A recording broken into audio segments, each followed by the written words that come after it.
대통령의 부인이신 김건희 여사의 문제로 이렇게 온 나라가 시끄럽고 연일 뉴스에 도배가 되고 있는 상황인데 좀 어떻게 생각하면 좀 어이가 없어요.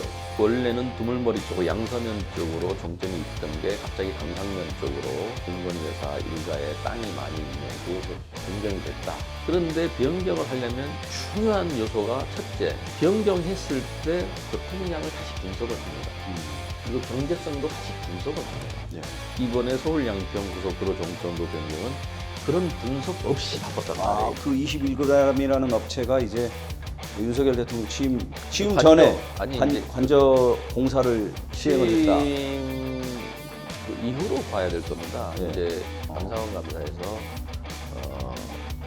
여러 가지로 문제가 있다 이런 게 이제 윤석열 정부 이후에 감사원 감사를 네네, 했는데 감사원 감사에서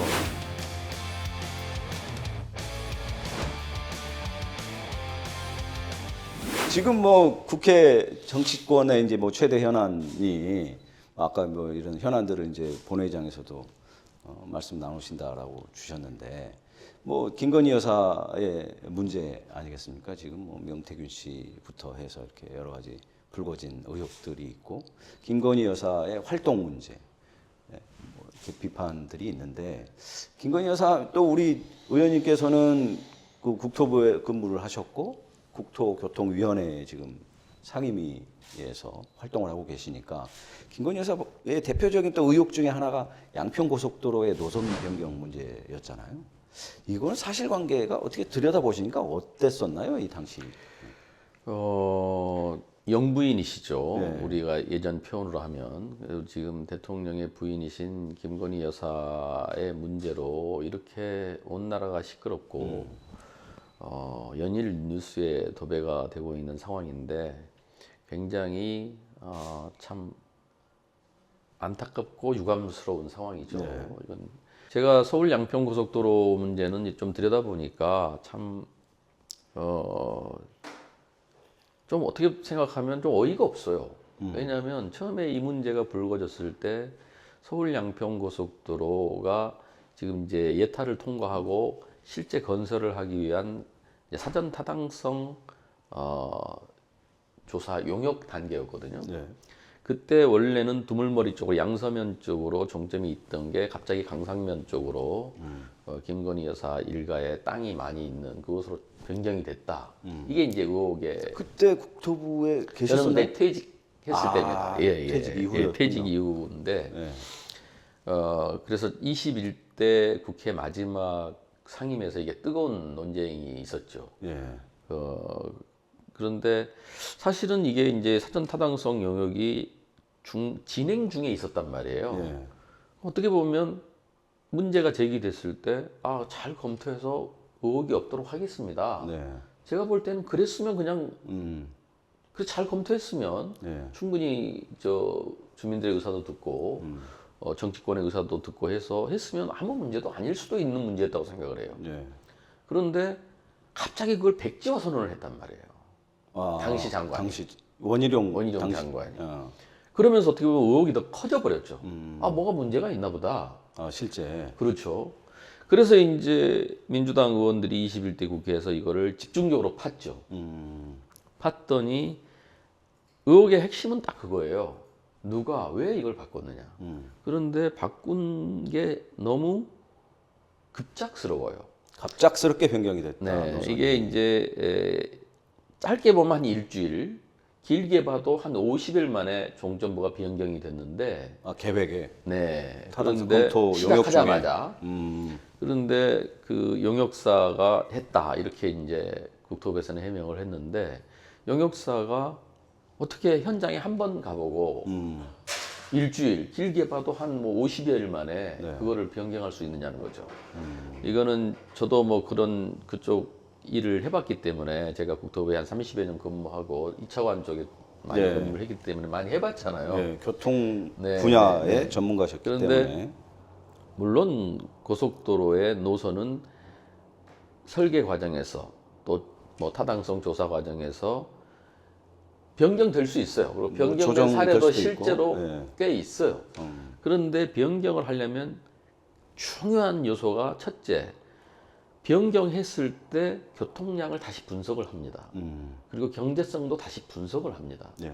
그러려면 시간이 걸리죠, 네. 당연히. 그렇죠. 근데 이번에 서울 양평 고속도로 종점부 변경은 그런 분석 없이 바꿨단 말이에요. 그런 데이터 없이 그냥 없이 바뀐 거예요? 바꾼 거예요. 그리고 나중에 몇 달 후에 부랴부랴 문제가 되게 되니까 부랴부랴 그걸 만들어서 상임위에 보고를 했는데 그때 또 그게 엉터리라고 많이 비판을 받았죠. 그래서 어쨌든 지금 안타깝게도 지금 이게 사실상 사업이 중단돼 있는데 아니 이제 중단돼 있는 상황입니까? 그렇죠. 지금 아니 사실상 그 양평 중단돼 있죠. 국민들만 이게 엄청난 손해죠. 손실을 양평 보겠네요. 구민뿐만 아니라 사실 수도권 주민들이 예. 이제 이게 원래 6번 도로 그 소위 말하는 드라이브 코스 아닙니까? 네, 이제 한강변을 예, 따라서 예. 두물머리 가는 네.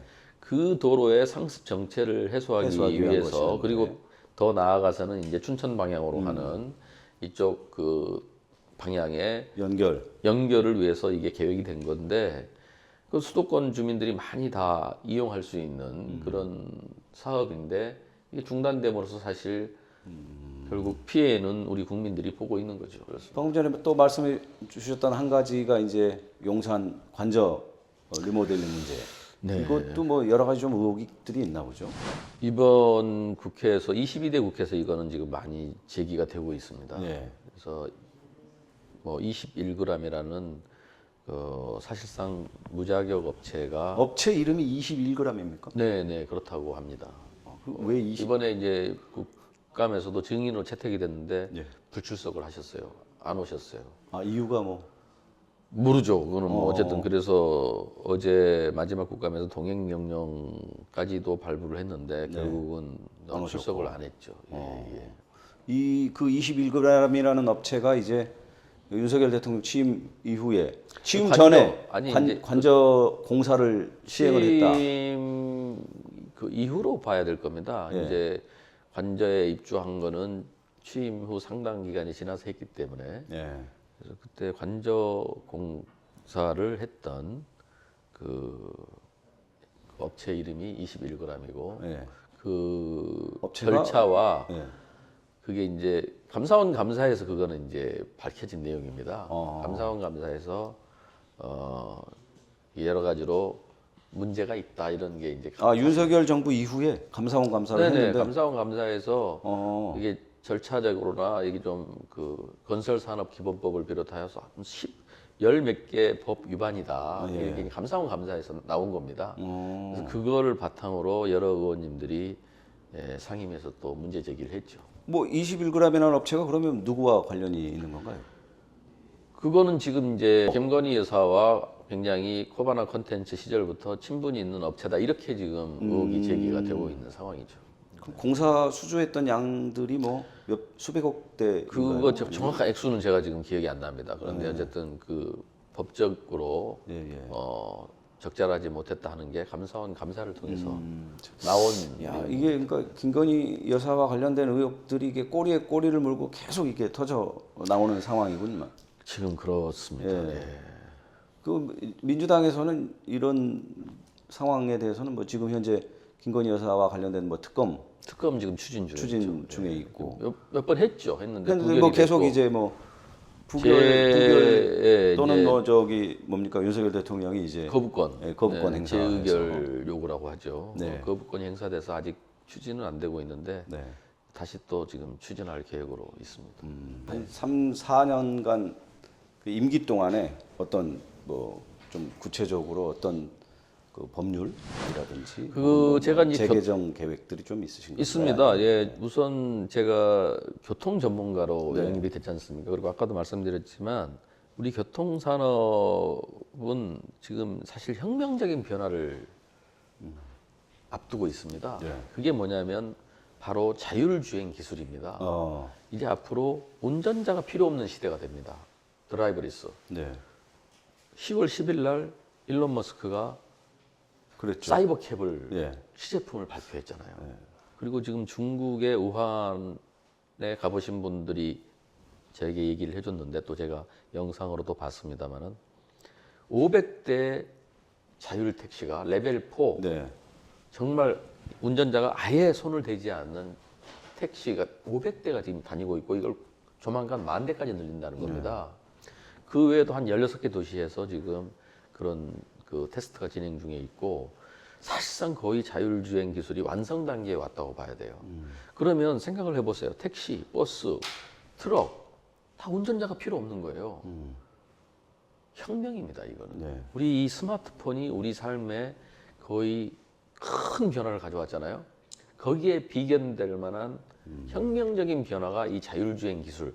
또 이건 육상에서만 있는 게 아니에요. 하늘에서도 UAM. 그 한국 이런- 사회도 급격하게 변화가 올 것이다. 그럼요. 이건 한국 사회뿐만 아니라 인류의 삶이 변하는 겁니다. 이게 우리가 인류의 삶이 뭐 농업혁명, 산업혁명 이렇게 거치면서 크게 변화가 왔지만 작게 이런 하나의 제품으로 보면은 바퀴의 발명, 네. 이런 뭐 최초에는 불의 발견부터 시작했겠지만 예. 또 바퀴의 발명, 그 다음에 이 증기기관의 발명 이런 것들을 거치면서 큰 변화를 겪었잖아요. 네. 가장 최근의 변화는 스마트폰 아닙니까? 이제 더 우리가 그에 비견될 만한 자율주행 기술. 이거는 혁명적인 변화를 가져올 겁니다. 우리 삶에. 예. 생각을 해보세요. 이거는 뭐 이제 운전이 필요 없는 거예요. 예. 차가 하나의 내 극장이 되고 회의실이 되고 여가 공간이 되는 거예요. 그럼 그거와 관련된 어떤 입법 준비를 좀 하고 계신 해야죠. 건가요? 이건 빨리 해야 됩니다. 그래서 우리가 제도적으로 아직 이게 전혀 돼 있지 않아요. 이거는 그 보험을 비롯한 사고 났을 때 책임의 문제도 있지만 그건 어떻게 보면 간단할 수도 있어요. 그건 제조사 책임으로 지금 대부분 의견이 모아지고 있습니다. 그런데 그 밖에도 이 소프트웨어를 중심으로 한 이 플랫폼 기술이 택배 이것도 최근에 우리 삶에 큰 변화를 가져온 거잖아요. 그렇죠. 이게 결국 플랫폼 기술이거든요. 그런 것처럼 이 자동차 자율주행도 사실상 이제 플랫폼화 되는 거예요. 그게 일론 머스크가 얘기하는 거 아닙니까? 그래서 내가 필요할 때는 그냥 콜하면 와서 나를 태워다 주고 내가 쓰지 않을 때는 알아서 운전자 없는 택시가 돼가지고 돈 벌어 오고 이렇다는 거 아닙니까? 그렇게 되면 주차 공간에 또 변화가 필요해요. 지금은 내가 반드시 운전을 해야 되기 때문에 우리가 시내에 나가면 주차장이 있느냐 없느냐가 큰 정말 차이를 가져오잖아요. 이제는 옛날보다도 주차장이 훨씬 덜 필요할 수 있어요. 굳이 주차할 필요가 없잖아요. 나를 거기다 태워다 주고 이 자율차는 가서 돈 벌어 오면 되잖아요. 24시간. 그러니까 차량이 소유 개념에서 내가 필요할 때 쓰는 물건 개념이 될 수도 있고 이 주택의 설계부터 또 도시 설계가 또 많이 달라질 수 있습니다. 이게 한두 가지가 아니에요. 우리 삶에 큰 변화가 옵니다. 장기 과제로 보느냐 단기 과제로 저는 보느냐의 이게 관점 차이일 것 그렇게 같은데. 장기 과제가 아니라고 보는 거죠. 아, 그래요.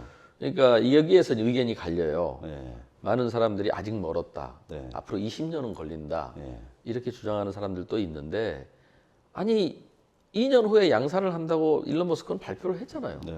그리고 중국에 가보시면 이미 달리고 있다니까요.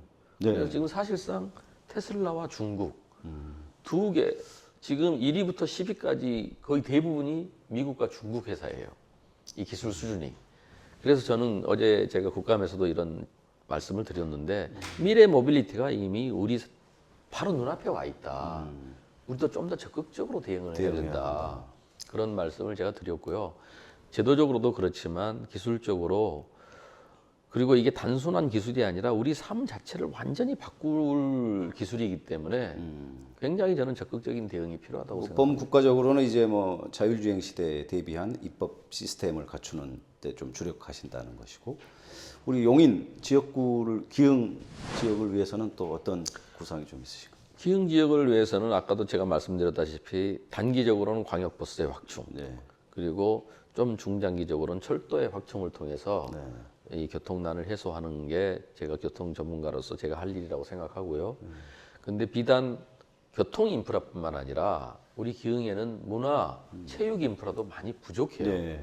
제대로 된 복합체육관이 없잖아요. 문화, 예술, 공연장도 없잖아요. 국악원 하나 있잖아요.